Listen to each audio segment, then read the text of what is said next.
massive eyes watching. Yeah, Mhm. but yeah. Yes. Welcome. Welcome everybody. I suppose I should also say, not sure if you noticed, but my channel is currently missing. Um, it just got snagged by AI or like some sort of algorithm for copyright stuff, but I reached out to the um person behind the channel, and they said they'd fix it up, and it's just email processes like taking a while. Hopefully that gets resolved. Um, yeah. Um, yeah, trying to think if there's any other introductory words. Yes, welcome everybody. Welcome. Today we're back again with Sir Keith. I guess the first thing we were hoping to discuss was your new video coming out. You sent me some of those diagrams, pretty cool. Thinking about alchemy, got the reflected tree of life and stuff. Yeah, I'm curious. And you seemed particularly, it all fits together, and and I'm excited to hear what you mean. Yeah. So please.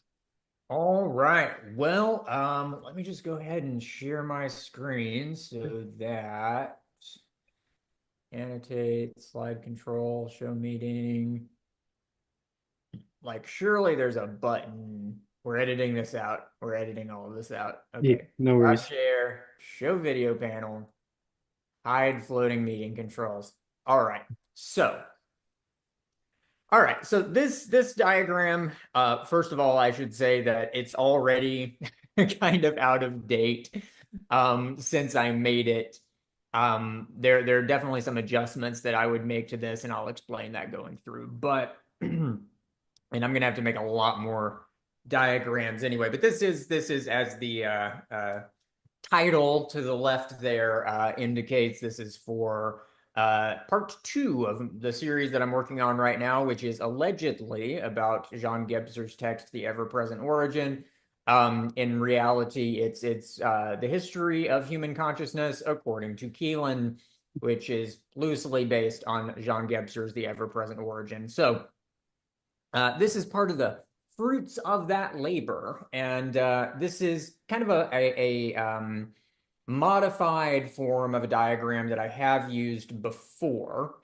So this kind of hourglass diagram has popped up in some of my other videos, and Also, essentially what this depicts at the most basic level is that it's showing how evolutionary processes in general, developmental processes in general, uh, ascend upward through these elemental organizational principles. So we're moving from down at the bottom, elemental earth to elemental water. So that's the blue one, then elemental air, which is white, and elemental fire, which is the red here.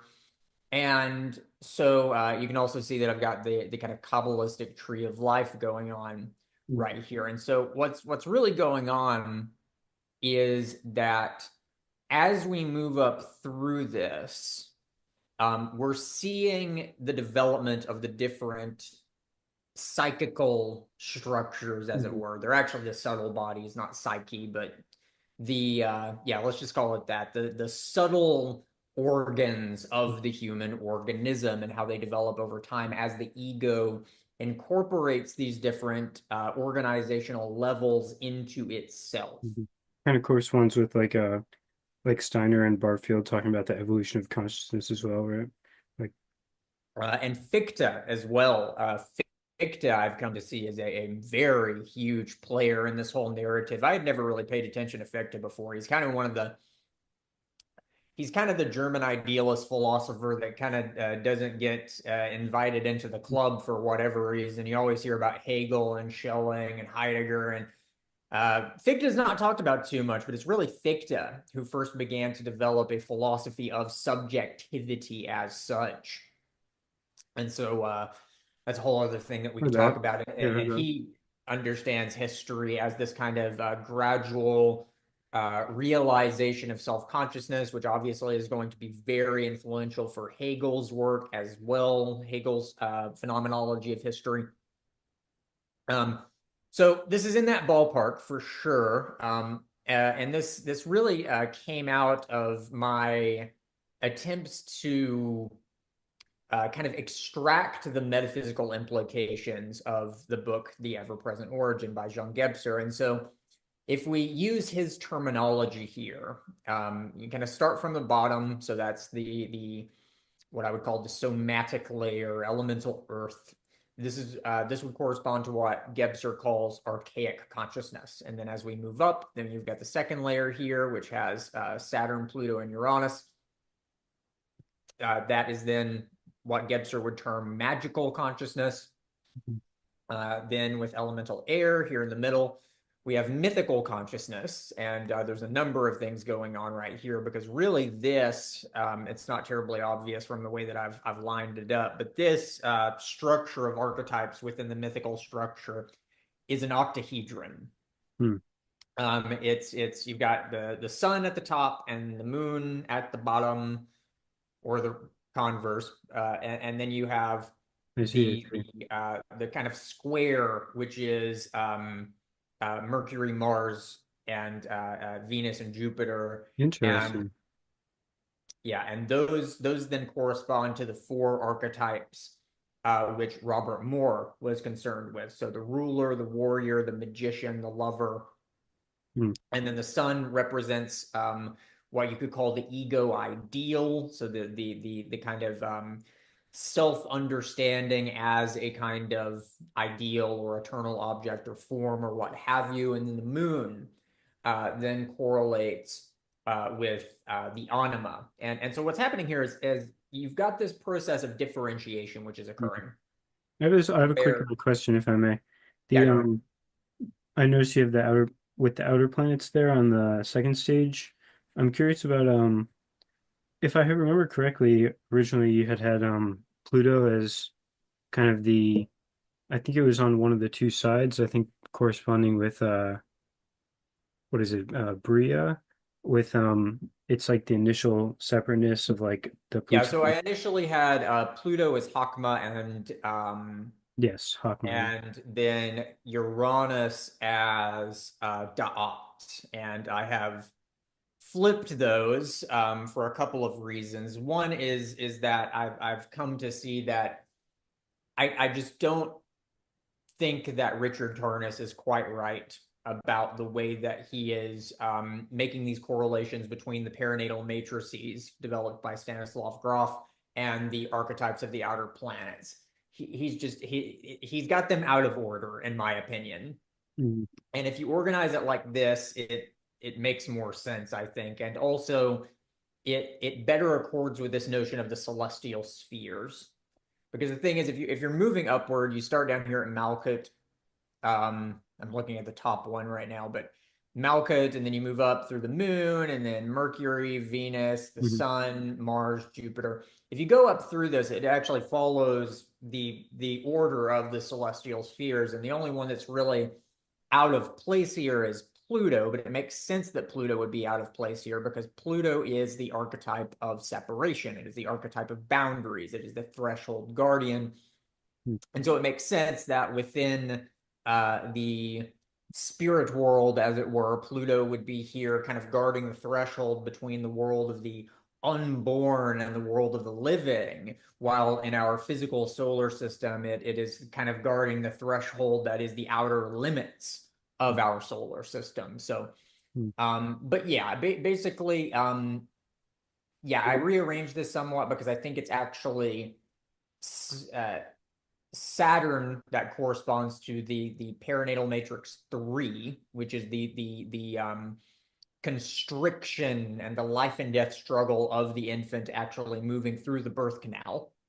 Mm, And I think that concept of pressure is important here because it's the reason why Saturn I think comes in at perinatal matrix 3 is because the Saturnian element within the birthing process is the will to survival of the mother. That's fundamentally what it is. That's what the contraction is. Like the mother is trying to get the baby out because if she doesn't, then she dies. They both die, mhm, right? And then Uranus then is like the child. Uranus is novelty. It is mhm, the break in continuity that happens when like the water breaks, for example. And so Neptune is the embryonic state, the truly uterine state. Mhm. Uranus is the break in that continuity, which is the initiation of the birthing process. Saturn comes into play as the contractions intensify. So that's three. And then finally, Pluto is actually the birth itself because Okay. it's the actual expulsion from the womb and the first breath of life for the infant that all of these archetypes come into play. So you can see it as they're being kind of stacked, right? So at Mhm. first you just have Neptune, then you have Neptune and Uranus, then you have Neptune and Uranus and Pluto, or excuse me, Neptune and Uranus and Saturn, and then finally you have Neptune, Uranus, Saturn, and Pluto. And the Plutonic here is actually the self enclosure of the infant's body. Because Mhm. what happens here when the infant draws its first breath, which is Uranian, the infant's circulatory system, which previously had been completely intertwined with that of the mother, then rapidly reorganizes itself so as to make its own circulatory system into a self-contained system. Mhm. Right. So Okay, there's I this follow. thing in Okay, yeah. there, there's this thing in the infant's heart. It's called the forum ovale. I believe I'm pronouncing that correctly. It's basically this valve that kind of closes that allows the infant's body to then be kind of its own thing. And so that's the separation. That's the completion of the process of fissioning apart, which Okay. is, I believe, absolutely fundamental to the Plutonic principle. And so, yeah, point being, yes, this is have made some modifications, some pretty major modifications That's true. since the Heard last that. time you saw this diagram. Yeah. Heard that. Yeah, I follow it. I follow what you're saying. It seems to make sense there. I'm also trying to map it with how that fits with because it would also go with Pluto as Da'ath, right? Where and I'm trying to think because I remember at one point we were talking about the Uranus, how Uranus might be associated with Da'ath, and I'm trying to map that. One thing that comes to mind is kind of the how there's been associations of Pluto with like the shadow and kind of the hidden fourth aspect, which kind of would make sense in terms of Doth being like this hidden sphere in some way. I don't know. I just Yeah, kind I of mean, think. Turnus isn't exactly wrong. I mean, there definitely is like Uranus is definitely there within the expulsion from the womb. It's certainly there in the first breath because Uranus is air, it's sky, it's also fire. But the way that Turnus is understanding it, the fourth perinatal matrix, the expulsion from the womb is the Uranus principle because it's the releasement of the tension which is built up within the birthing process. So it's this kind of combustion that happens at the end of the process. He's not wrong about that. It's the Uranian principle is definitely there, but I think that that's not when the Uranian principle ingresses into the process. The Uranian principle is the first to ingress into the process, and because it's the break in that continuity that is the uterine state, the Neptunian. So For that, yeah, I definitely follow it. I definitely follow it. It seems to make sense. I'm just thinking, also because I kind of liked how the Uranus is Doth kind of fits with the Abraxan cosmogram, such that you would have the galactic center, and then the kind of Uranus, and then the sun is this we had discussed about how that kind of maps with the I don't know if you would call it like the imposition of the divine will, like via like solar flares, magnetic fields, and such like that. But I'm not I could also see how that would kind of map with the Pluto archetype in terms of this separation. And yeah, I'm definitely following what you're saying there. So not trying to take us off topic too much here. There's so much I wanted to discuss today. So, but well, but this yeah, kind of brings that's me to my next topic though, because if we start sure. down here at the bottom and we begin moving upward, so one of the arguments I'm going to be making in this video is that as the ego moves upward, at each successive stage, it is leaving an earlier version of itself behind. And this is fundamentally the exact same thing that we see within the process of paternity itself, right? Where the parent kind of passes the solar torch, as it were, to the child. They become the player character, as it were, and then the parent then has to now become part of the stable foundation, the setting rather than the protagonist. And the same thing is happening here, I believe. So as the ego moves upward, it leaves this kind of Neptunian version of itself behind, which is the archaic structure. Um, and as it moves through that magical phase, then it leaves behind an earlier version of itself, which is the id. Yeah. And so it's the Plutonic. There's another reason I think it actually makes sense to put the Plutonic as Da'at within this central pillar here. Hmm. Is because within that Plutonic principle, you're going to have the Uranus and the Saturn and the Neptune all kind of wrapped up and enclosed within this kind of Plutonic shell, which is the magical ego, the id. And so I'll get eventually talking about how I believe this plays out within a person's life cycle.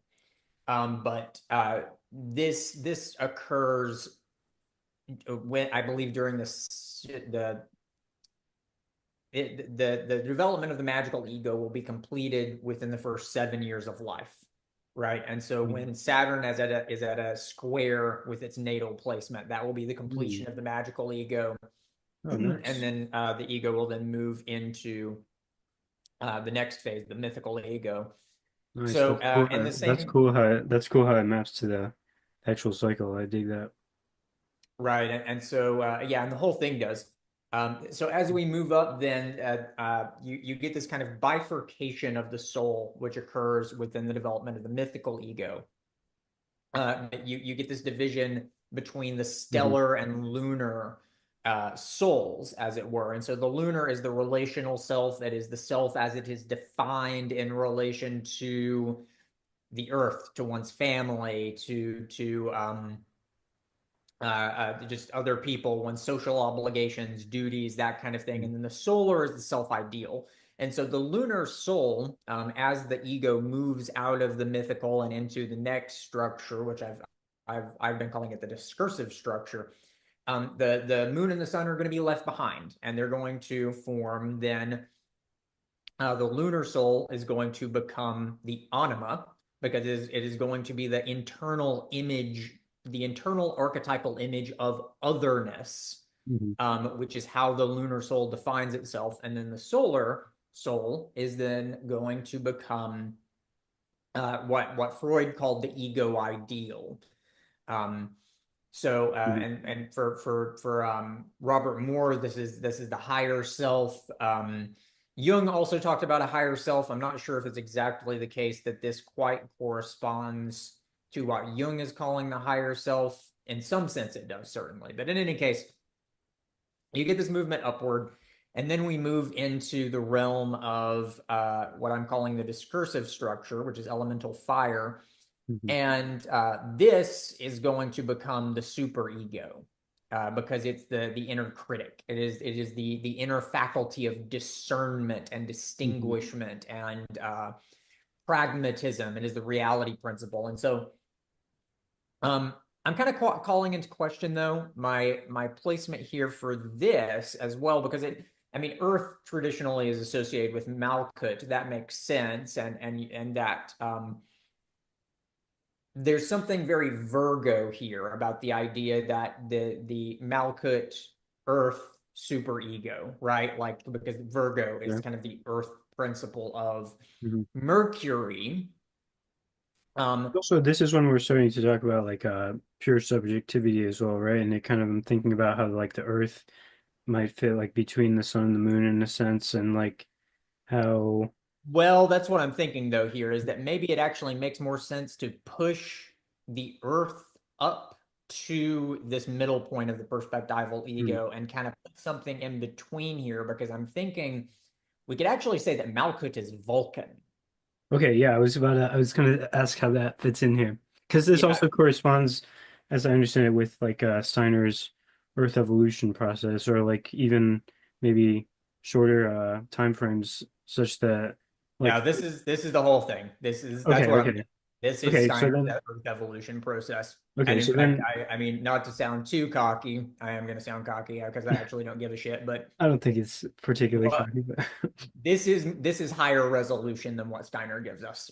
hmm. It And so absolutely.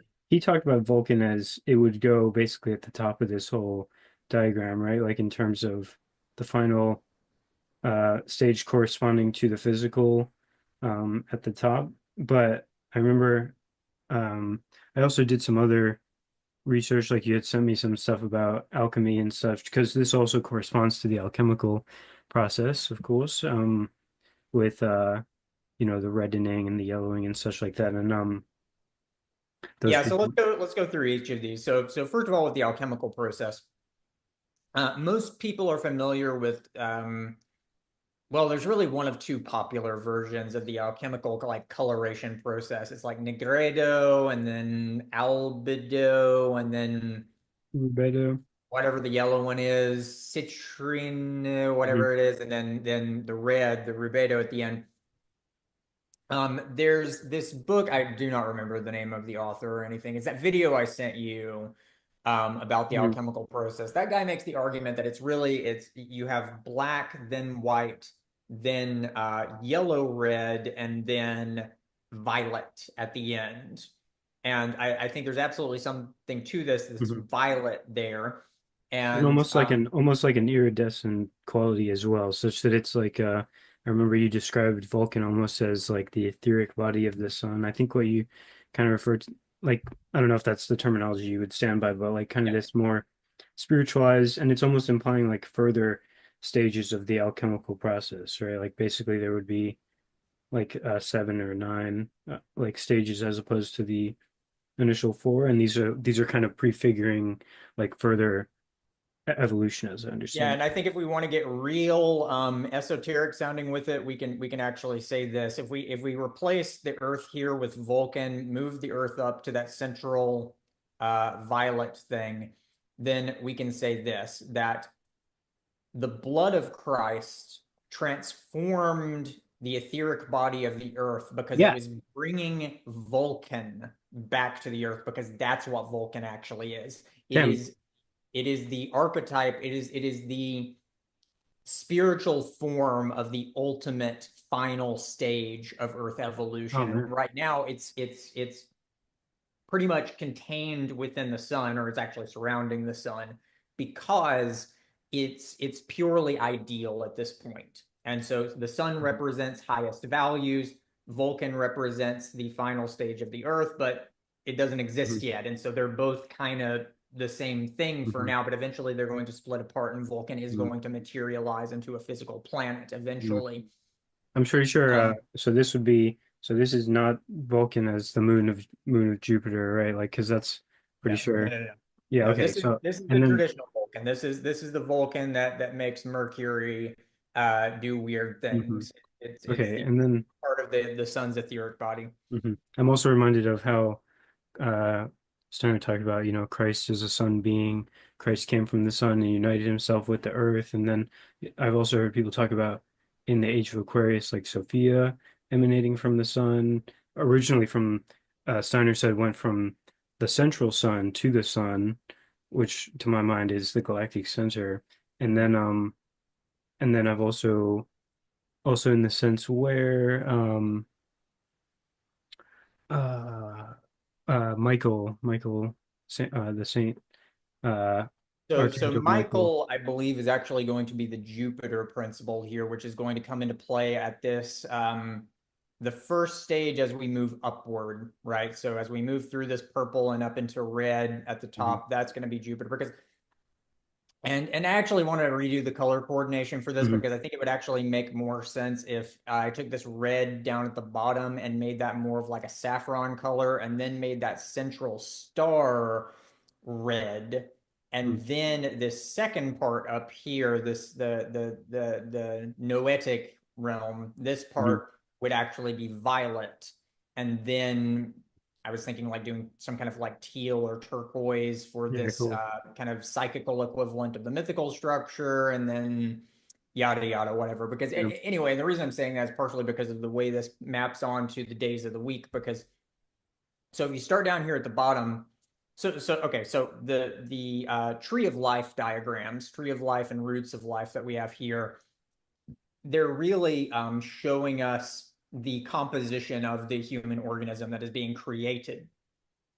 the days of the week show us the Elohim, effectively, which are participating in facilitating this process. So down here with the archaic structure, um, that would be Friday. That would be Venus, actually.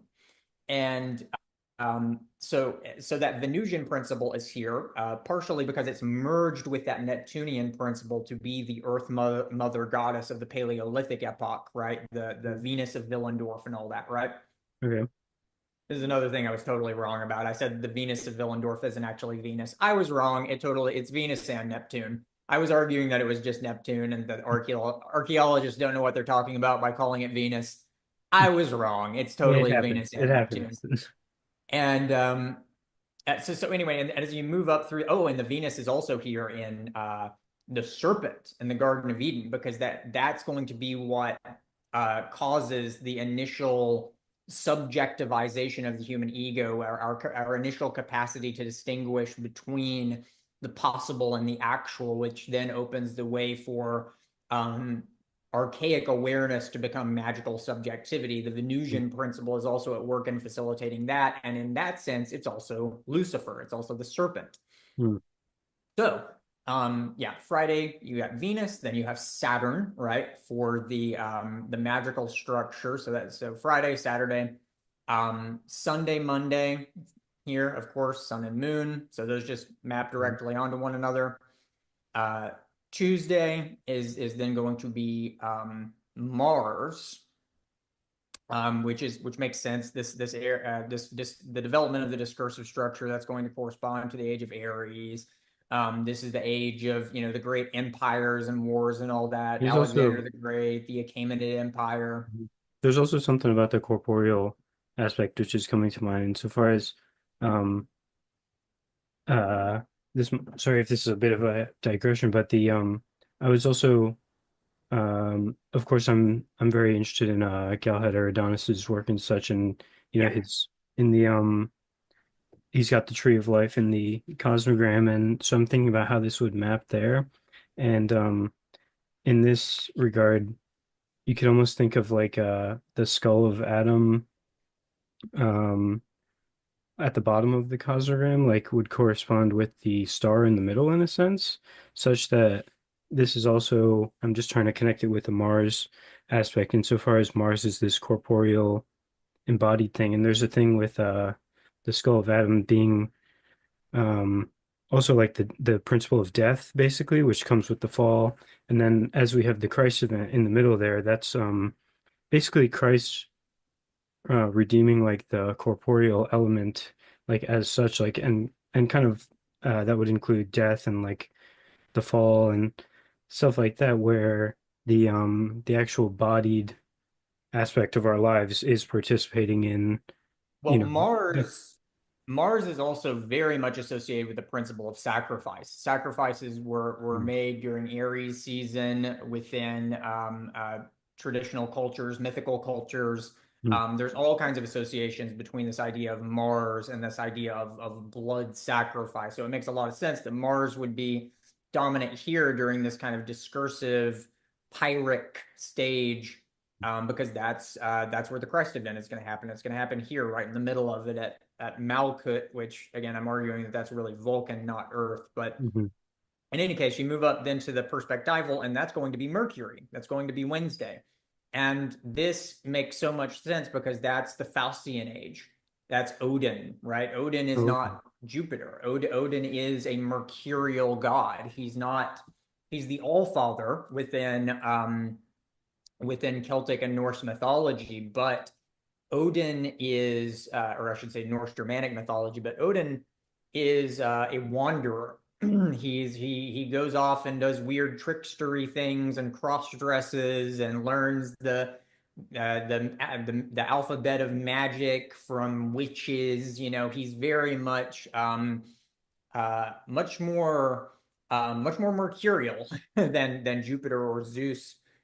And Mhm. so this is exactly what we see. We see that the emergence of Faustian civilization during this period. Odin becomes the chief god in a sense, because it's Mercury that is guiding this process. And we see this in alchemy as well. The alchemists were obsessed with Mercury specifically as this absolutely central thing.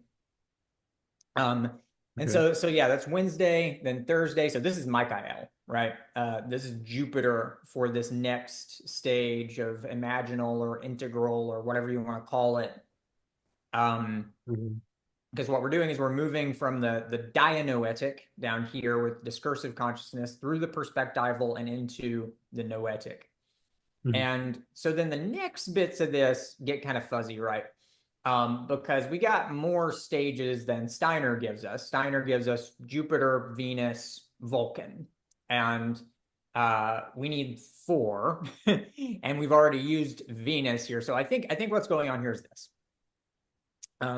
I think that after the Jupiter stage, then you're with the lunar phase here, that's going to be Neptune, understood as kind of like the higher octave of the moon. Then with the sun, that's going to be Uranus, which you can understand as a higher octave of, well, Mars and Venus, really.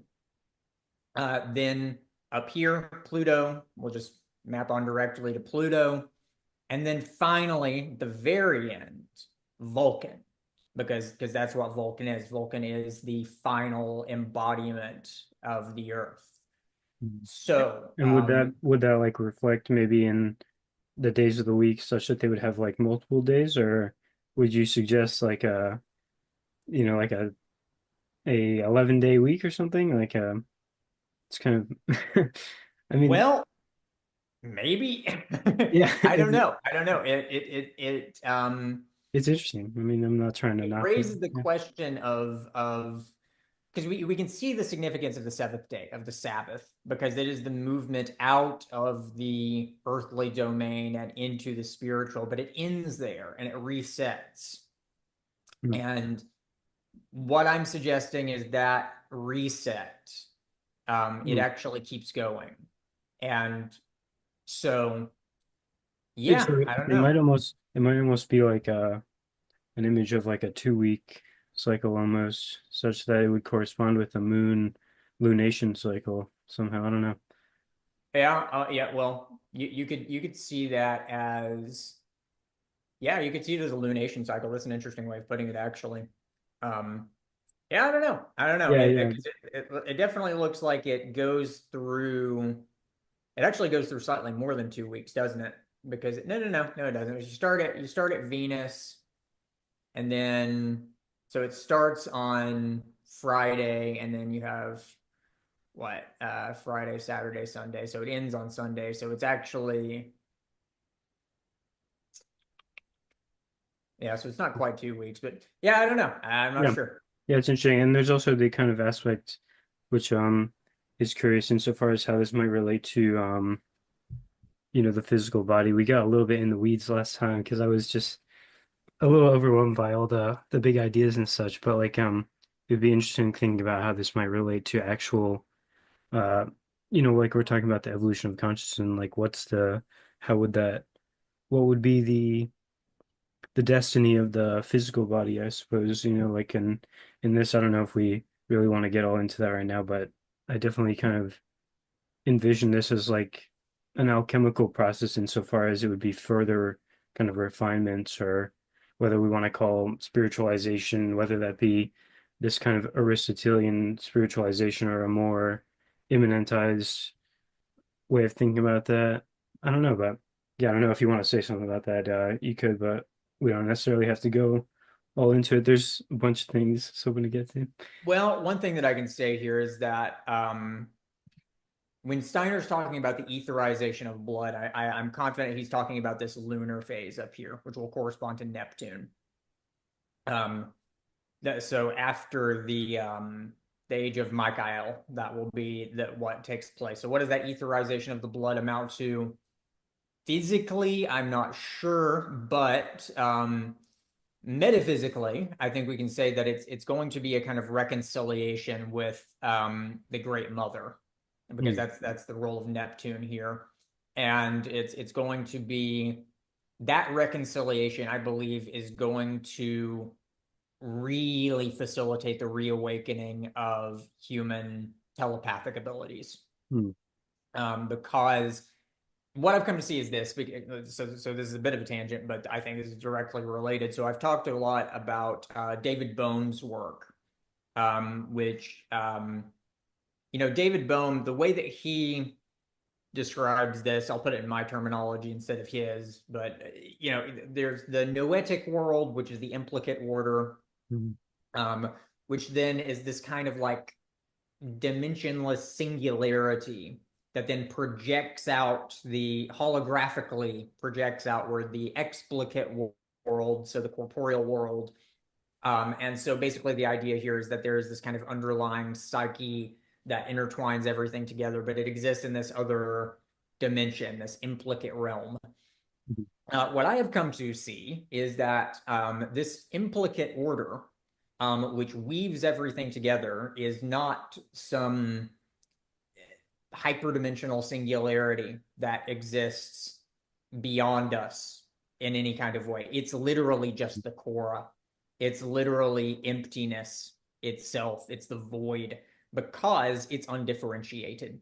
It doesn't distinguish between over here and over there. So anything that happens to the Korra at any point in space or whatever is happening to the whole thing because it doesn't differentiate. Its lack of differentiation is what allows it to facilitate difference. So it allows for contradiction in a sense, right? Because like the universe has to contradict itself. The universe has to be both Keelan and Jonathan at the same time. And the Korra Hmm. is what allows that to happen.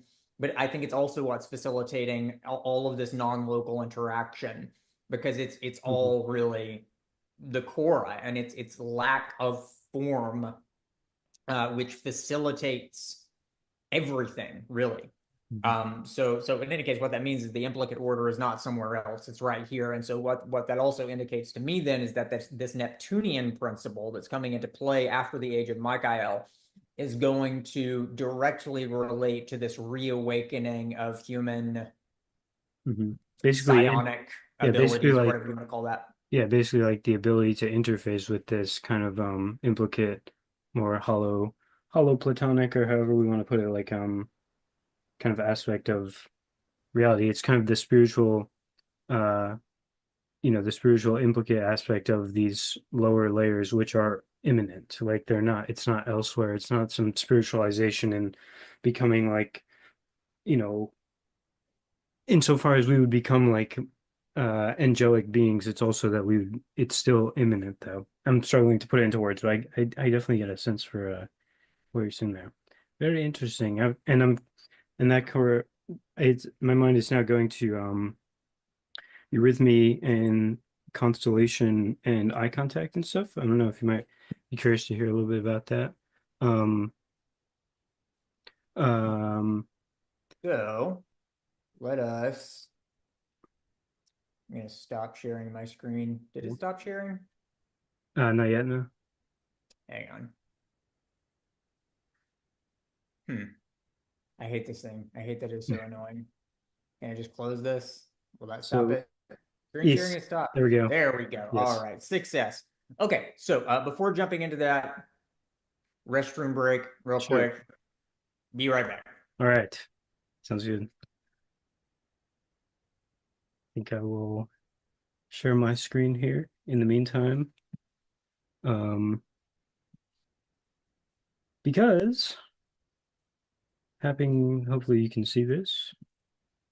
Um, because just so happens that at this very moment, 3 minutes from now, my we've got um the North Node conjunct my Jupiter. This happens once every 18.6 years. Sometimes it might wobble a little bit. And yeah, this is pretty significant transit in my life. I don't know. Um, man, there's so much that I want to talk about with Keelan here. Um, yeah, this would correspond, and I guess also might as well. show. I already mentioned this to Keelan, but found another line in Galahad's the cosmogram that Galahad participated in the creation of. Um, yeah, this is pretty cool in my opinion.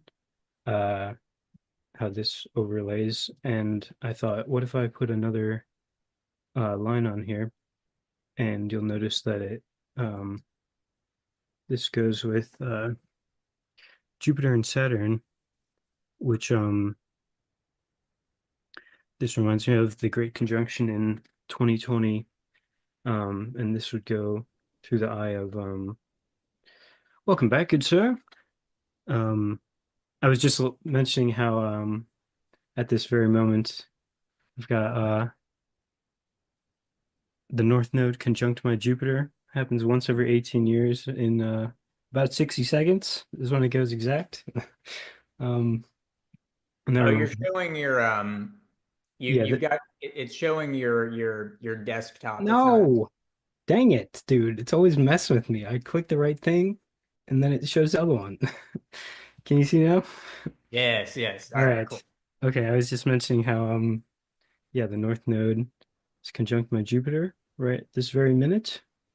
Or a minute from now. I suppose it's probably a slow moving, not exact, super precise, but yeah, it's a once every 18.6 years. Um, North Node corresponding to the we go with this part right here. And and then that reminded me talking about Jupiter, how I found this. I went looking for this other line. I was like, oh, I wonder if we put something through here, and it goes right through the eye here and the eye over here, which makes me think of the Great Conjunction in 2020. Yeah. Also perhaps the incarnation of Ahriman, Well, perhaps. that was Jupiter and Saturn, correct? Yeah, and that's what we got here. And Yeah. and this is also Hesed corresponds with Jupiter, Yep. and and just in terms of like kind of speculations on maybe timeliness, just about how 2020 was also when we had some medical procedures beginning, reminding me of this kind of transhumanist impulse. Steiner talked about the incarnation of Ahriman, and I also am reminded of the second coming of Christ, maybe like the etheric return of Christ, maybe reaching a particular turning point at in December of 2020, perhaps, with the introduction of this cosmogram. Um, Right. Well, yeah, what happens if we mirror that? So if we draw another line going yeah, through. I thought about that, and I didn't notice anything in particular. However, I did notice that it would correspond um Lucifer here with Mars, insofar as it would go through Gevara is ruled by Mars, and it's also connected with Mars here. Now, I was wondering maybe if that's like similar to how this red line is kind of that would associate Lucifer with the moon, and this would be a kind of a negative, Mhm. like basically the bad aspect of Lucifer not putting himself below the sun and instead doing kind of this lunar magic in a way, Mhm. like black magic perhaps, as opposed to white magic. And I was thinking maybe like this orange line would be kind of a negative side, but I'm not really sure. I'm uh because obviously it doesn't go through the exact eyes here. And this eyes thing also reminds me of apparently in ancient times they would use this the angle of the how much the sun moves between um winter and summer solstice, I believe, and that would and they would use this line, this angle to construct like a bunch of their images and stuff. Let me see. I actually have a let me show you something here. Key. Um, where is it? Where is it? So many things. Um, all right. With my looking here. Um, oh, I also wanted to talk about uh this this thought with regard to Aquarian technologies and how this might tie all this stuff together somehow. But um Oh yeah, pull that up. Pull it up. okay, I just have so much on my mind. Let me put this. I'm already Now I've got a intrigued. little meme here. Haven't. Um. Haven't. Talent. Yeah. So I guess in the old times they would use this angle to construct a lot of things. Like this is also the Giza Plateau, and this would actually date. This would help them to date images. Right. you know and the work that I'm doing and the work that you're doing is taking these artifacts or these symbols, hieroglyphs, and saying there is so many more dimensions to this. The main points in these artifacts has to do with the eyes and the hands. That's it. So it's like when you look at the artifact, you say, okay, I'm going to see if this geometry fits in alignment with the eyes and the hands.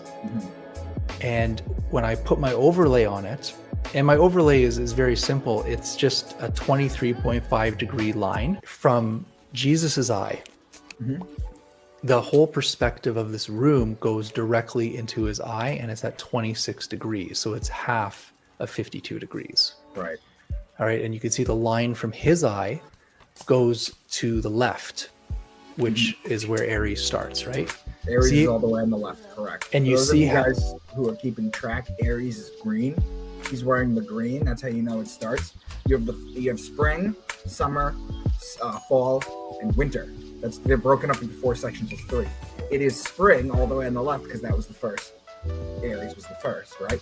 And Aries is when all the snow melts and all the green starts to grow and the lush comes back. That's why he's wearing green. But go on, sorry. And you can see the first 3 apostles. It's showing you that this is a solar image of the sun's path. So even at 6,000 years I ago, want you guys to really take that in. this is showing you the location of where the artifact was made. They can hold the staff out into the sky and the horizon. They can put the staff down and they can see where the sun is and see where they are. So that's it, folks. That's all I got for today. That's all you got. Oh, I found it in one thing, and I'm like, can I find it elsewhere? And like I'm telling you, I have hundreds now. I have hundreds of artifacts from all over the world that literally follow this code. It's not like this is my theory, this is my hypothesis, and Right. I go, no, look. I also noticed someone pointed out here. I mentioned this to another friend, and he was saying how this is four arms, and you also have 4 arms here with the 4 hands at least, 2 hands here, and 2 hands here. But yeah, I don't know.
But yeah, I didn't see anything in particular with regard to this. I feel like you're a little sharper when it comes to the correspondences. Like we've got the Mars correspondence there. What did you mentioned some way on how that might fit? Or no, we were talking about, yeah, we were talking earlier about Mars. Um, Well, the first thing that jumps out to me here actually is what's absent, right? So you've got Yaldabaoth over there that's kind of like gazing down Jeezy boy on the right, but then the serpent, or the other serpent, Lucifer is just kind of gazing into the the moon. eclipse, Yeah, the black hole. or the moon. I think Yeah. such that it would kind of be maybe like this um Yeah, it's interesting. Maybe like the actual absence of something here is the point in a way, perhaps. Hmm. Yeah. Yep. Yeah, Yep. so I don't know. That was just kind of a sidebar while you were stepping away. I figured I'd mention some astrology stuffs. I guess we could also quickly look at this is the chart for right now. Um how this stuff is. We already talked about this a bit, but continuing to play out. Yes. Um okay, cool. So, oh yes, I was going to show you that picture. The Aquarian technologies. This was kind of I was struck one day by this idea that what Galahad is talking about is a how this might be, I just watched Griffin's most recent video. He put out a video on his Substack. For anyone who's interested, I highly recommend. And further elaborating this idea of constellation and how I saw your comment as well, how talking about kind of iconic vision with regard to everything and how it would relate to being able to iconically see through things is constellation basically, but then this could apply perhaps at like multiple levels such that you would maybe have um at the highest level it's just to perceive the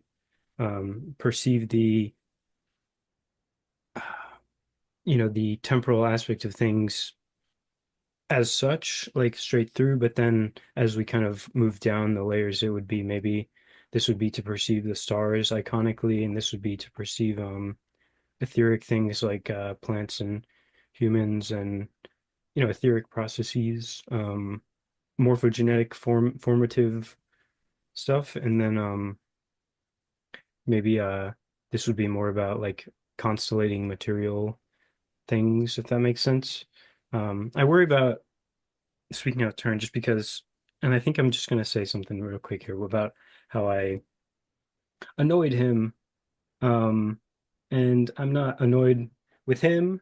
I'm more so just annoyed with the situation insofar as I really feel like I almost like the cosmogram was trying to come through me in 2016, 2017, but I was not situated to receive the dispatch. That's kind of a sad way of putting it, but it was really that I wasn't uh, the particular angle from which I saw this teleological object landing in history, I think is like a slightly different angle, such that, the more perspectives we can get on this object, the better.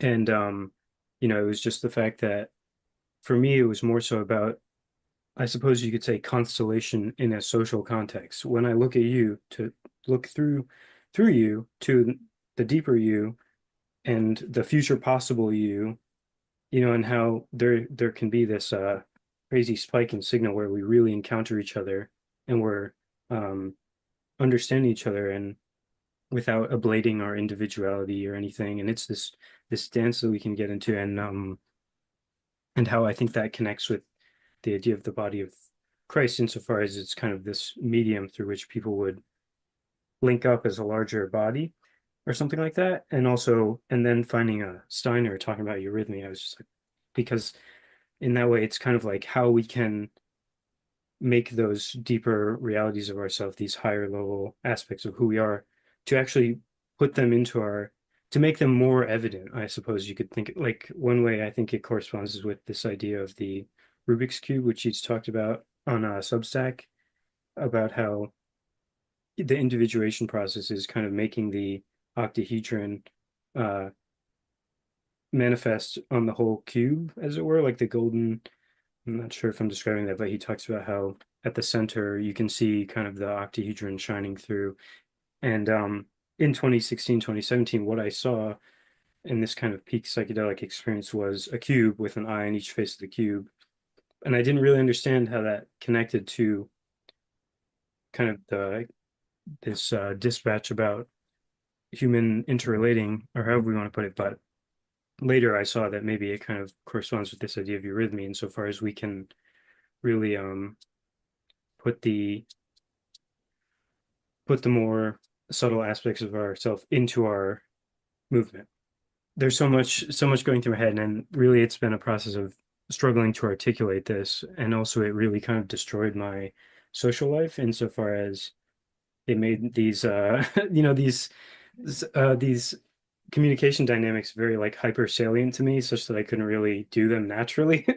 And so, and also just the loneliness of being kind of uh strewn away from my friends and family in this. I wasn't raised a Christian or anything, so this was quite the transition for me to become interested in all this stuff. And so yeah, and in that process, um upon seeing Galahad's videos, I was like, oh my gosh, I kind of have, I see another angle of this, or like I feel like I can contribute in some way, or at least it's just I want to participate, and also hoping to be his friend, because I don't feel like there's a ton of people I can relate to in that kind of way of like this thing struck me across the head and I've been trying to deal with it.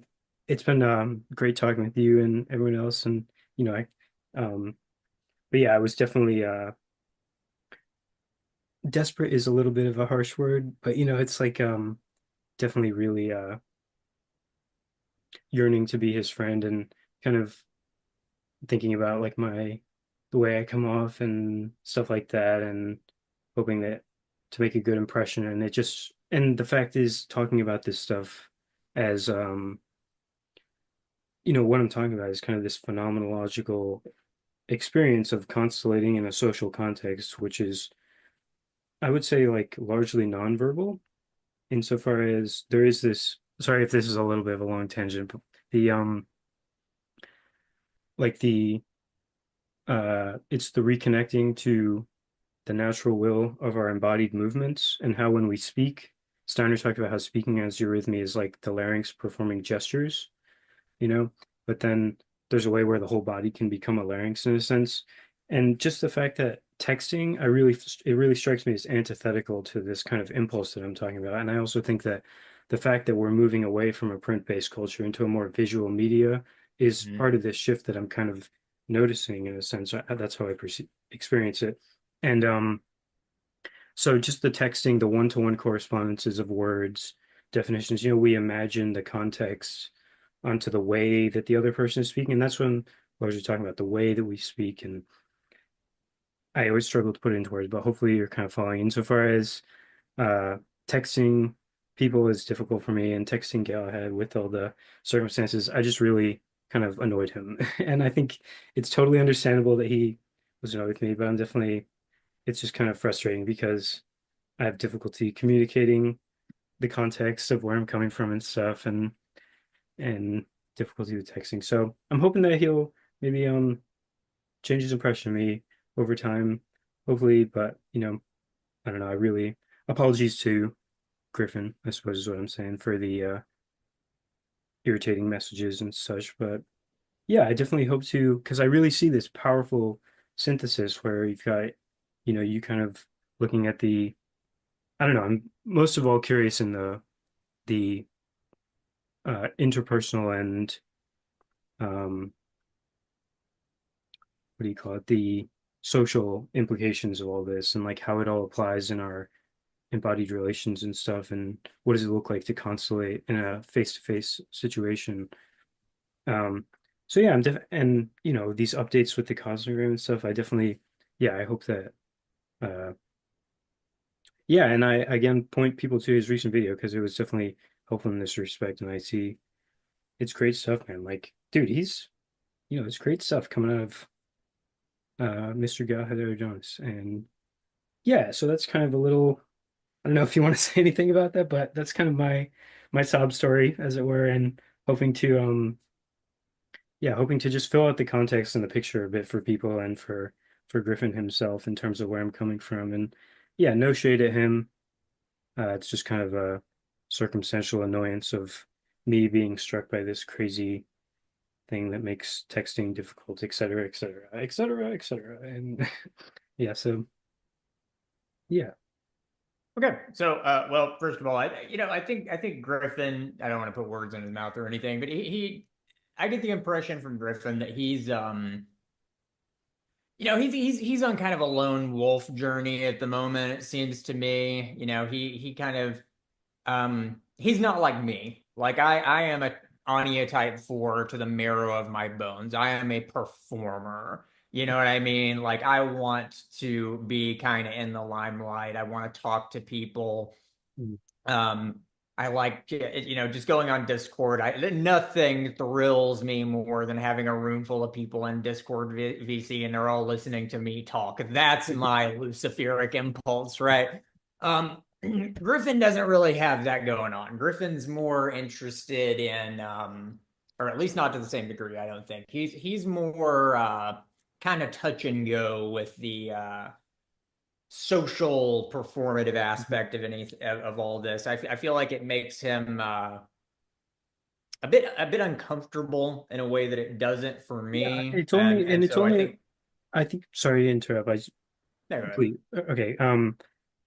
Yeah, I think it's only understandable as well. Like, if I really believe that this is kind of a dispatch from destiny, like a revelation in the form of the Cosmogram. And I also would like to say, I don't think I think he's special, but, I think it's kind of the fact that part of it was kind of right place, right time, that like this revelation from God is how I conceive it kind of came through him. And I can only imagine all the crazy messages he gets from people and like just how, and I believe the angel supposedly even mentioned, try and keep this stuff separate from your like IRL life in a sense, just as to not be overwhelmed by this, I would imagine, or something like that. And so I can really empathize with him in that respect. I do, maybe this is my Luciferic impulse insofar as I think that maybe I might be one of the people that would be able to bridge this, insofar as the ideal in my mind is some sort of like a round table of, you know, people, but maybe that's a little Luciferic idealistic, but yes, I would the imagine he has some, Emperor. I would imagine he has some friends that he speaks about this stuff with in person, and that's one of my goals to be one of those people, but Yeah, I don't that's want the to Emperor freak him out. internal struggle, which is trying to herd cats, isn't it? Right? Like, Yeah. um, Yeah. but anyway, Lots. but Yeah. yeah, with regards to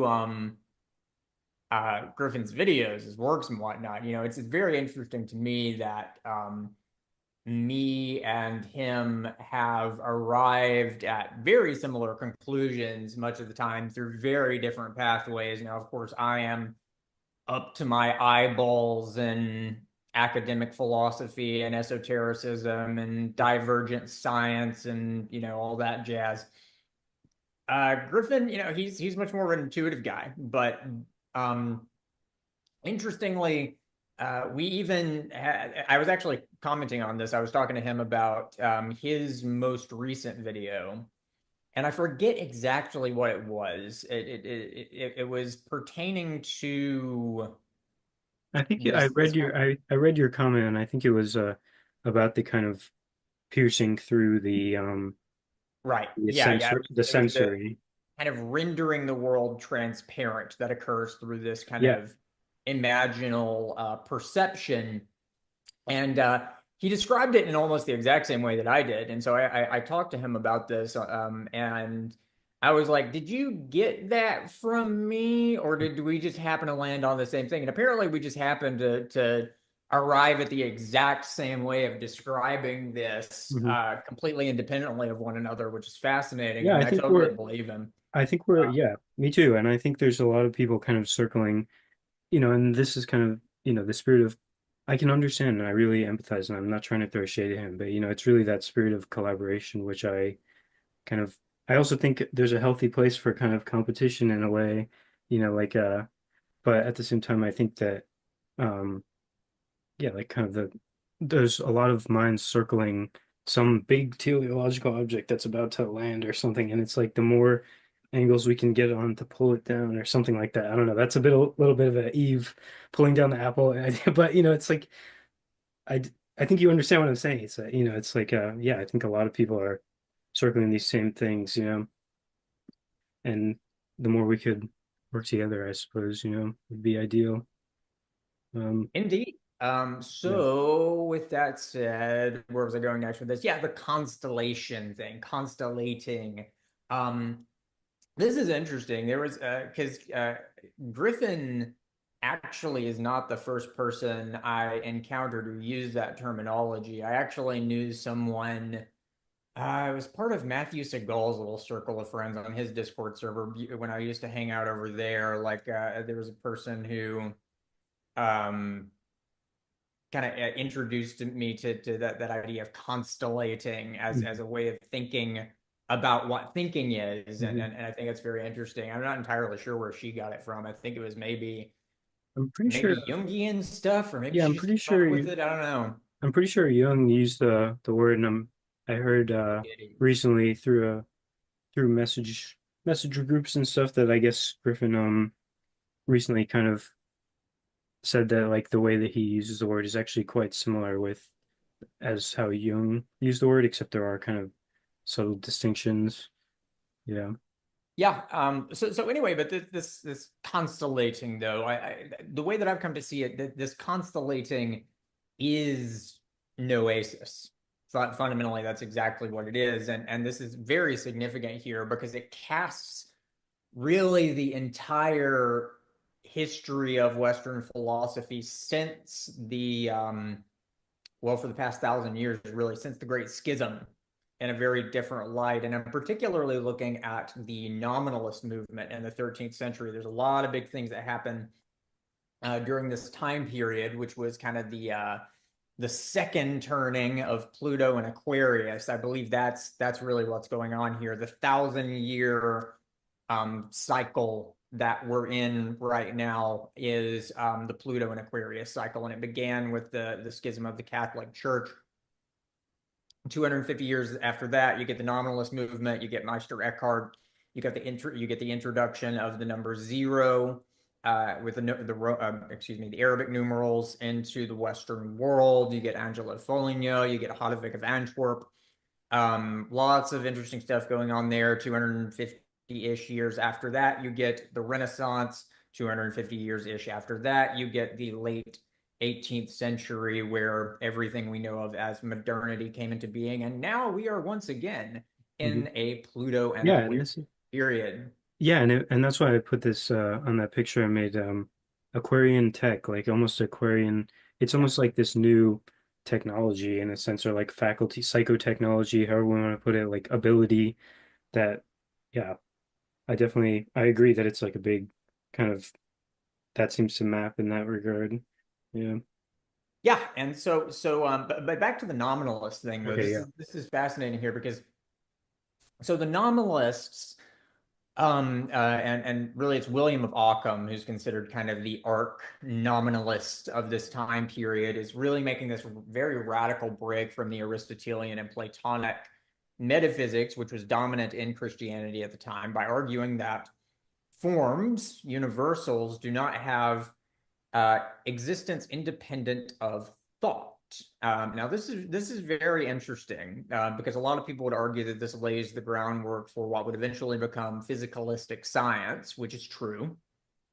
Um, but I'm really looking at this very closely because I think there's more going on here than what meets the eye. So if you look at the rhetoric of the nominalists, what they would say is something like, well, we don't want God to be beholden to the laws of some eternal realm of forms that is independent of God.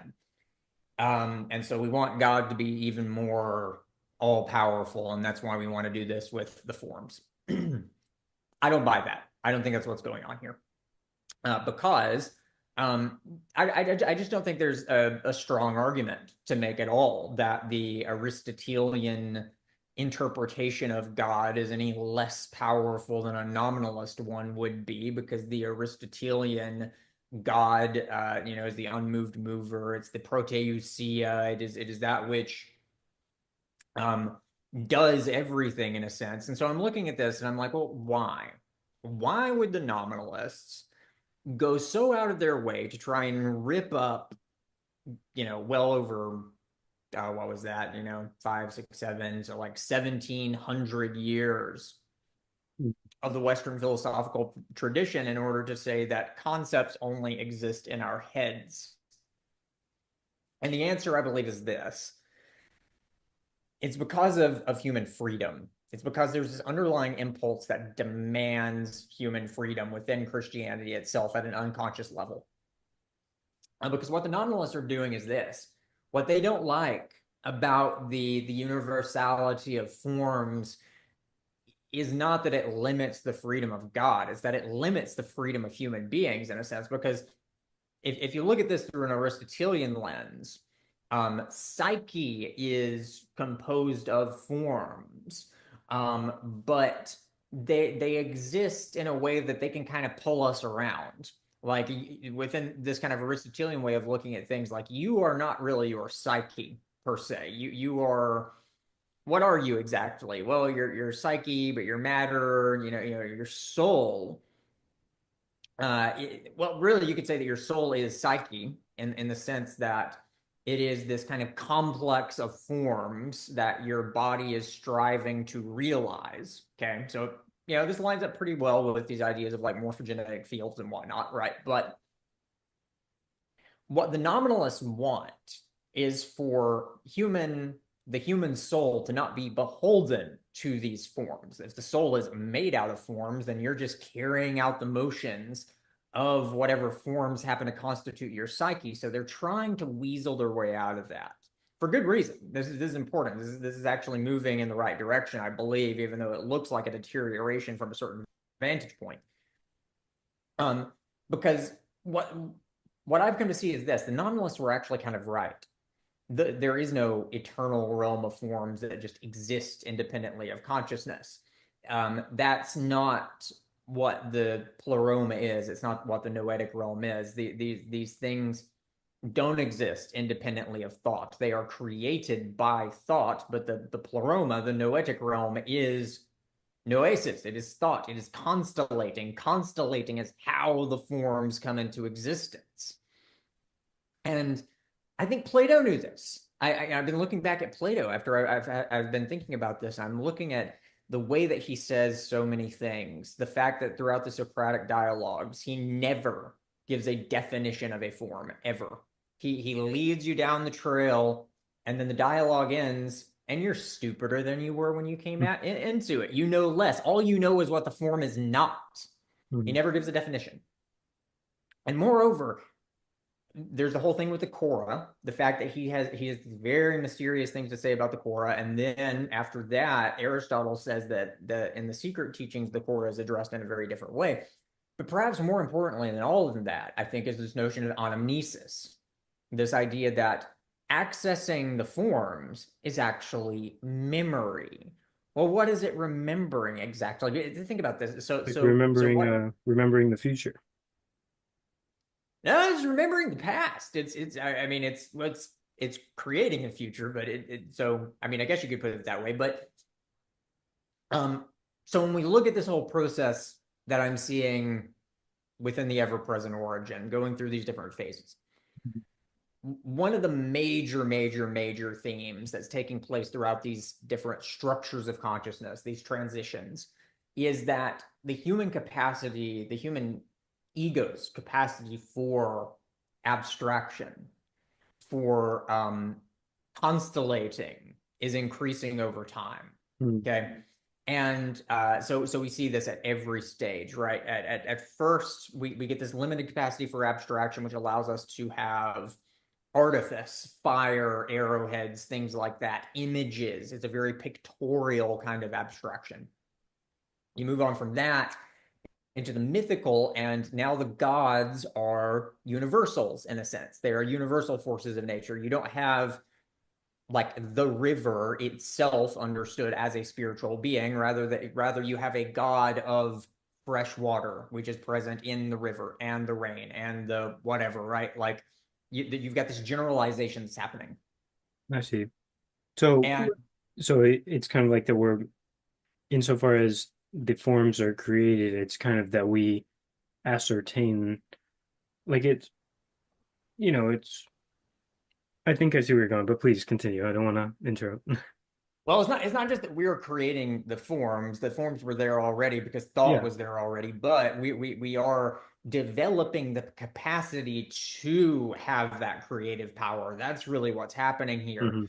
And that's the significance of us moving into the age of Michael, that creative power. And we see it all, I mean, all Mhm. around us right now. I mean, if you look back to the ancient Greeks, the ancient Sumerians, ancient India, whatever the case may be, there are no authors, there are no creators, there are no songwriters, there are no Mhm. screenplay writers. I mean, these things just don't exist, because all of the narratives, all of the songs, all of the religious traditions are created in a transpersonal way. They're Mhm. created in this collectivistic way, and thus created by the beings that Right. constitute our collective consciousness, not by individual human beings. Now we live in a world where everybody wants to be a fantasy A novelist and a YouTuber. songwriter. Like so we're developing this power over time, and that's what the constellating is. We are quite literally, it's this very Promethean narrative in a way, in which we're developing the creative power, which was once only attributed to the gods, and that creative power is thought, right? It's not just the kind of dianoetic discursive thinking, right? It's the capacity to actually create the forms themselves, to actually conceptualize. And that process of conceptualization is anamnesis, is exactly what Plato says it is. Because what are we doing? We're taking memories, we're taking images of things we've actually experienced, and we're stitching them together to create something new and to create generalizations. And then those generalizations can be stitched together in different ways. Mhm. It's all here. It's all self-contained. There's nothing like it's like I said at one point, like the transcendent is not in some other realm. Mhm. It's inside of the immanence. It's all right here, Mhm. visible to us if we know how to look. That's one of the implications of this. It's all visible. And so I mentioned Prometheus. One last thing, and I'll shut up here, is that um, I talked about Vulcan, being how I wanted. I think that Vulcan should actually be Malkut, and the perspectival should actually be the Earth. Well, Prometheus, the fire that he brought down to humanity was the fire of Hephaestus, of Vulcan. And isn't that also what we just suggested Jesus was doing? I Mhm. mean, right? So anyway, Yeah, and it also, yeah, and it also goes with this like redemption of Lucifer in a way. Um, and I suppose maybe the redemption of Armon as well. Like insofar as this like technical slash magical ability, and then yeah. I mean, there's so much there. I'm intimidated per usual by all the big ideas, but I think I follow what you're saying. It's basically that, yeah, Constellation is seems to be legit, seems to fit with everything that you're saying, everything Plato was saying, and this development of the creative agency and like formal the ability to interface with and manifest forms and like uh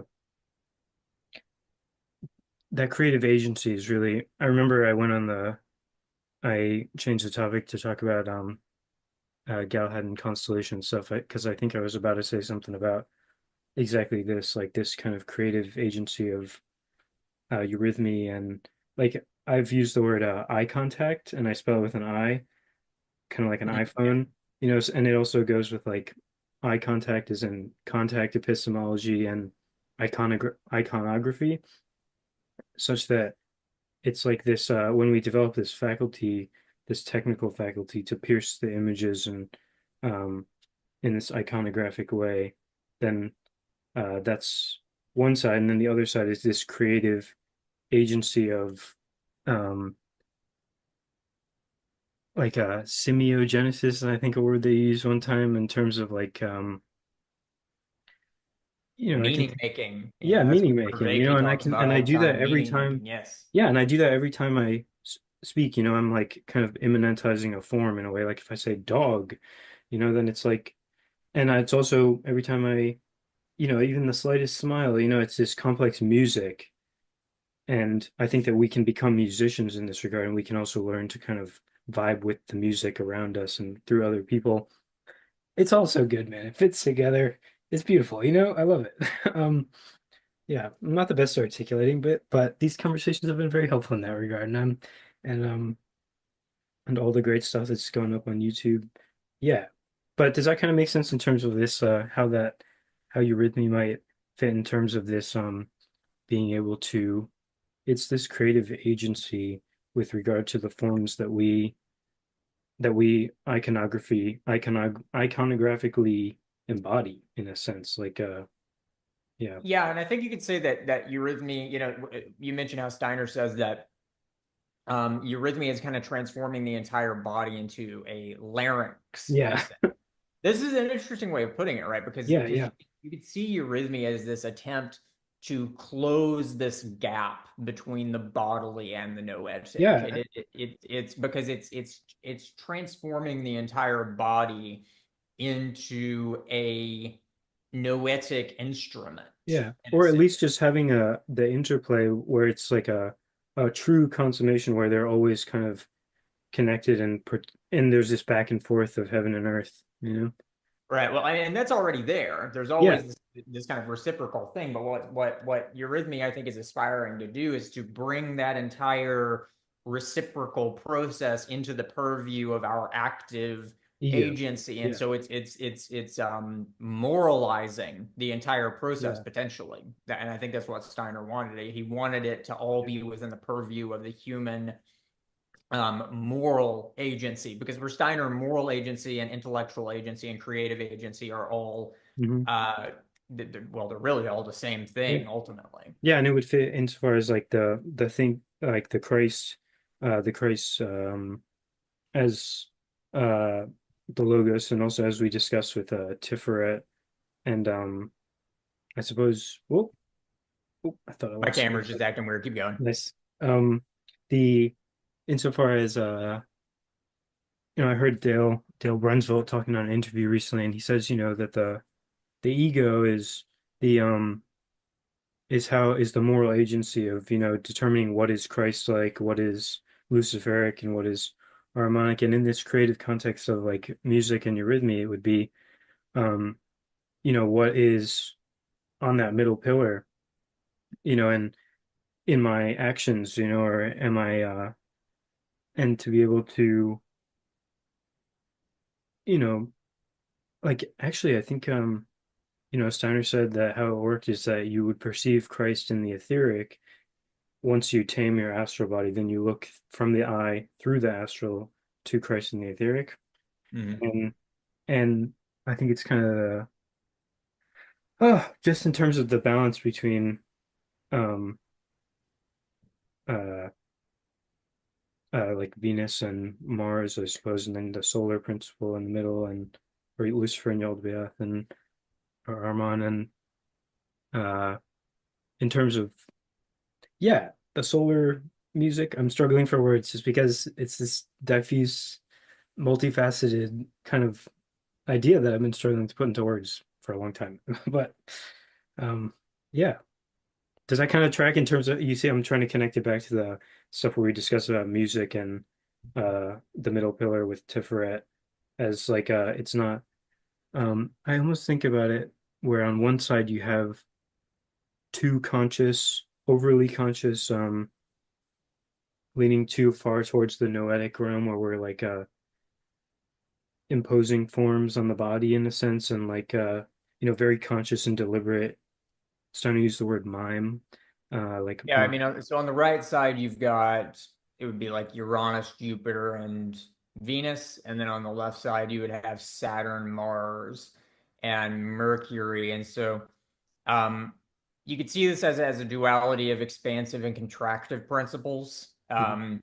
There's definitely, but with Uranus, Jupiter, and Venus, there's something very upward oriented about all of those, right? Which you could say is Luciferic.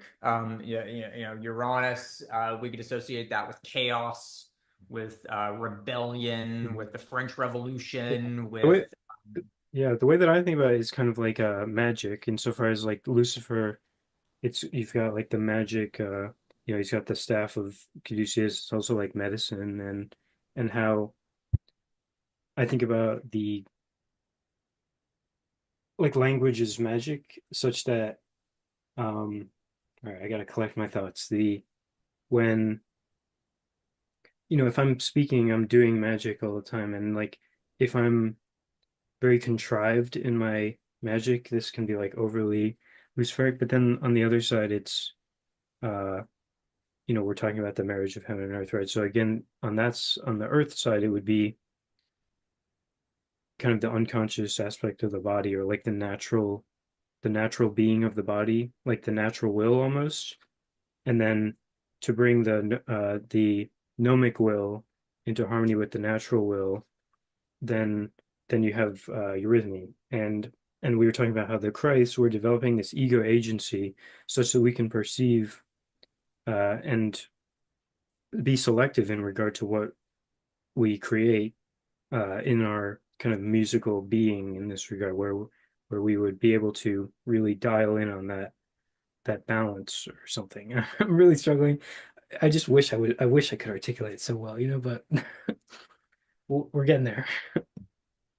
Yeah. It's well, one thing that is occurring to me here is just that there's there's just so much interconnectivity here, because with the astrochromogram, for example, usually the way I construe kind of the Ahriman and Lucifer thing is that you could say that Ahriman is like the solar will dominating like the lower, the abyssal planets, right? And so you get this kind of and so that it makes two Locrian modes essentially. Mhm. You get sun, Yeah, I think I'm going to show it again just for anyone who didn't catch our right? conversation about this. Yeah, let's Um, just pull that up real quick. I hope it Um, shows the right desktop. Um, Insofar as here, like if we this red line or this blue line would be yeah, uh so the blue line that gives you no, it's the red line. Yeah, the red line. So that gives you sun to yeah, we're talking about the Jupiter, harmonic, yeah. and that's your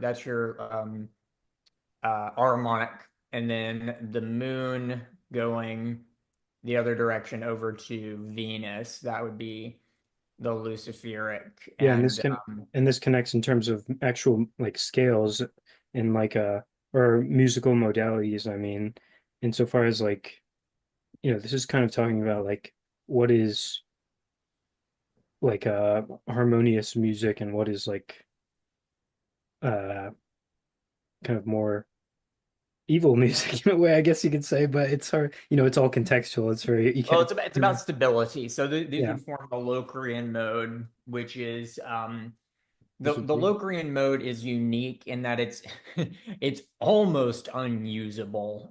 There are some musicians who have done some pretty brilliant things with making use of the Locrian mode, but the Locrian mode, what makes it unique is that it is treating the seventh scale degree as the center of gravity, essentially.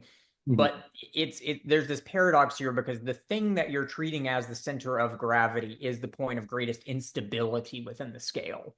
And so it's a scale that is it just does not want to mode. It does Mhm. like it resists all attempts Yeah. to use it in that way, and so it wants to transform. Like it struggles, and it's almost like it struggles to participate in the greater music in a sense. Like it's almost like this more I'm reminded of the music of the Ainur, Tolkien's creation myth, in terms of this like it's this almost disruption in like it permeates and mutates the original music in a sense, like the Locrian, or I always get the names mixed up, but yeah, it's kind of the distinction between the the proper Ahriman and then like the Ahriman that tries to usurp and take like a claimed divinity in and of himself would be like associated with the solar. But then when the solar is associated with Ahriman, I mean with Lucifer, then that's like them kind of in their proper place in a sense. Yeah, most of the time when you do see Locrian modes, you do see them in jazz sometimes, but they're usually used.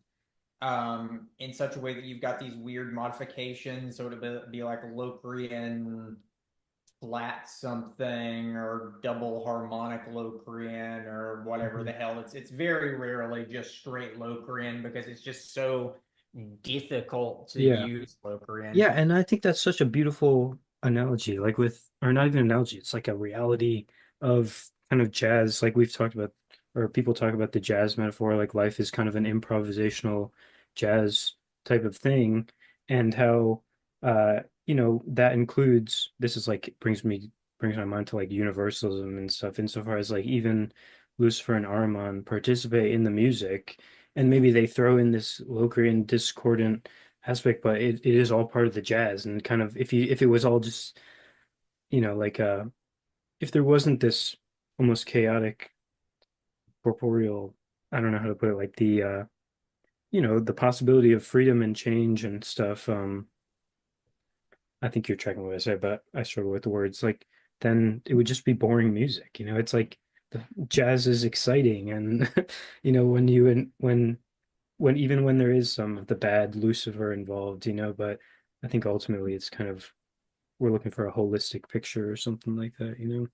Yeah, there's also something about jazz that really feeds into this notion of constellating as well, because Mm, when you've got like traditional tonal music, um, you're playing within a specific key, right? And so that's you've got something laid out in advance, which is your center of gravity. The concept is already kind of there. The blueprint is already kind of there. All right, we're in the key of C, so we're gonna make something that mhm, key of C efficates. mhm.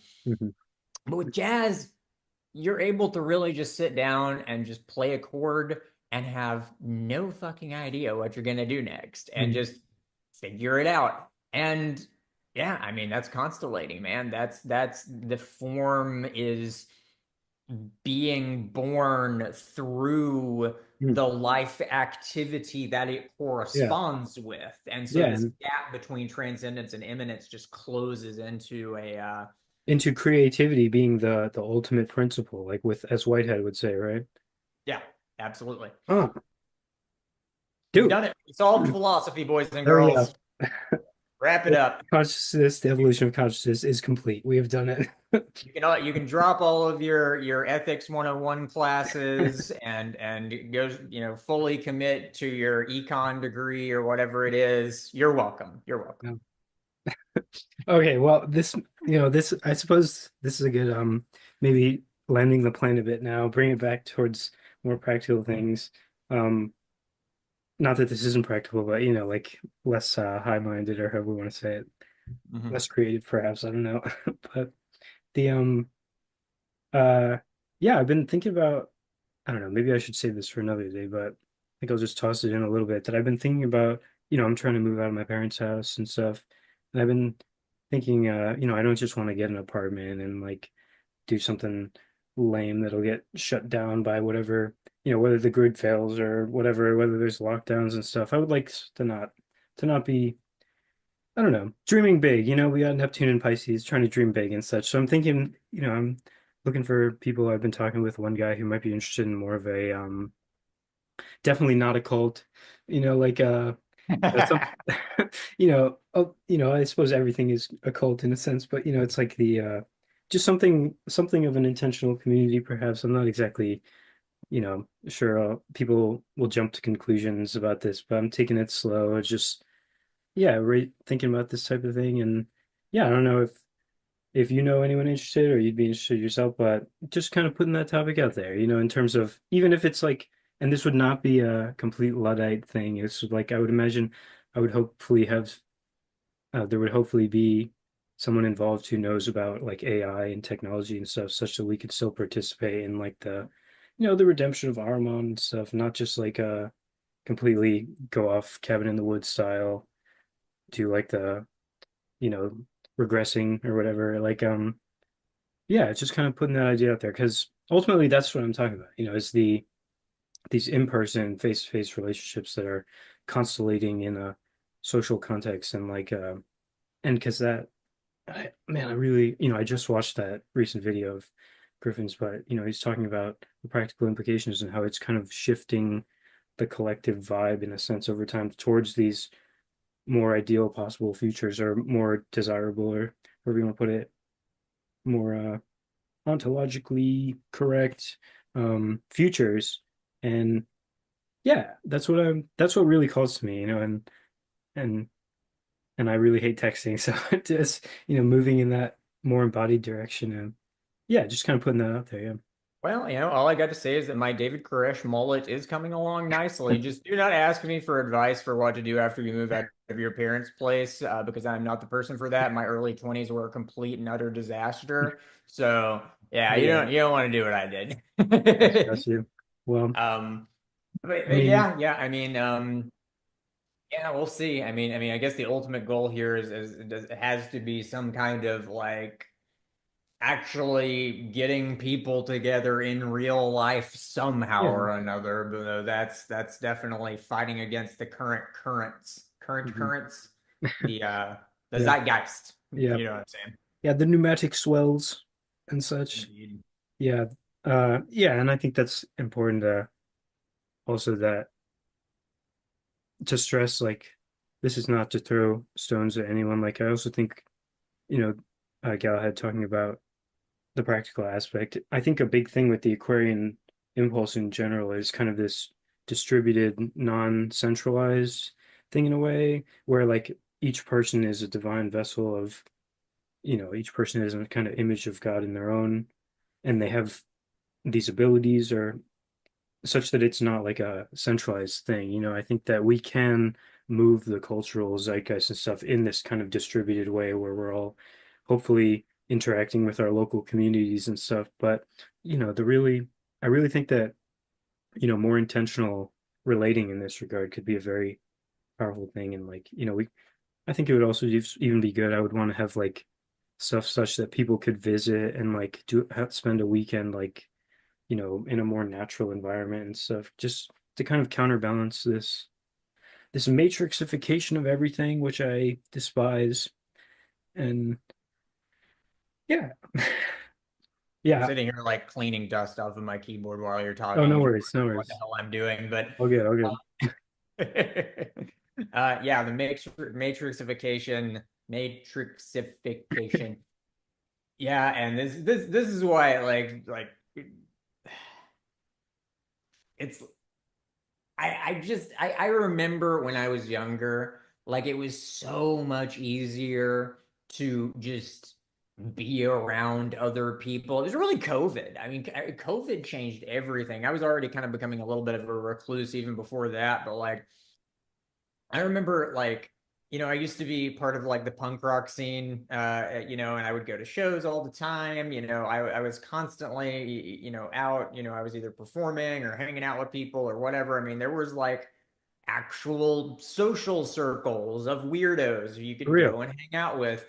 And Dude, it's I just deliver like, I deliver Amazon packages, and I'm just going through the hells, the hellish suburbs, no sort of communal vibe at all. It's just these isolated houses, and it's like, yeah, I mean, maybe there's something when it comes to Steiner insofar as like, you know, that we would maybe we're destined to be more transhumanist in some sense, but just at least to like slow the roll, like in terms of counterbalancing this rapid accelerationist, futurist vibe that we're stuck in as a society, like yeah, uh, yep, yep. I mean, I think ultimately what's going to happen is those eggheads are going to have to get our hands dirty and learn how to like grow shit yeah, out of the ground like some filthy fucking peasants, which yeah. I'm not excited about. But Hey, maybe well, maybe somebody will have fun yeah, doing that. honestly, man, it might even be great, because like, it's more natural to our biology just in terms of like, raising animals and stuff. you know, I think it's even if there is no grid failure or like, you know, massive tsunamis or, like anything of the sort, like it might just be better lifestyle in general, just to like, be more traditional in that regard. But Well, I definitely got a feeling something's coming. It's yeah, probably going to start around July. yeah, So yeah. And maybe. I don't mean to high or sell because I'm certainly in love with my devices and such. You know, it's super anathema to our current worldview to kind of suggest something, more that is less crazy about all this technology stuff. But I don't know. I think it's definitely calls to me personally. So yeah. Yeah, I mean, well, you gotta love the technology and hate it. I mean, Hmm. like my channel, I think I've got over 3 million views now. That's a lot. Yeah. I mean, there's Yeah. no way I could have ever possibly, Hmm. even selling books, even if I was like a successful New York Times bestseller, Hmm. 3 million, get the fuck out. No way. Like, Yeah. so So yeah, anywho, I'm not trying to poo-poo the technologies, but it's just kind of a balancing and yeah, I think cool. I'll keep you you have a relationship with technology that needs to be renegotiated for for sure. sure. Yeah, for sure. So I don't know if you want to maybe like mention something to your fandom, or if you would be interested or something, but I'll keep you updated with my thinking about this, and yeah, hopefully something comes of it. Yeah. I have a fandom. You do, sir. You have a quite, I'm Let's sure there's probably dozens of people in I think almost everybody in the kind of modern world feels this impulse, to like respond to the current situation in some sort of actual way. And I definitely think there's a lot of people in your group and or in the people who kind of are interested in what you're doing, and yeah, I had something else, but I forgot what I was gonna say, but yeah. um okay, we're definitely gonna have to find a different word than fandom because I mean next thing they're gonna be shipping me with Timothy Chalamet and I'm just not into that where like I do not want to see anime versions of myself doing horrible things. But in all Yeah. seriousness, um yeah, I don't know. Message to those who care about my opinion for some reason. Try not to die. Yeah, always good. You know, yeah, or at least die skillfully, like Yeah, or yeah. Die, do die a flip. Do in a a flip. beautiful way. Yeah. Yeah. Yeah. Cool. Okay, all All right. I right. guess I guess we've jumped the shark. So let's Yeah. bring this to a Yeah, this seems like close. a good spot set in. This was great. Cool. And I look forward to hopefully talking again soon. And thanks for watching, everybody. And God bless.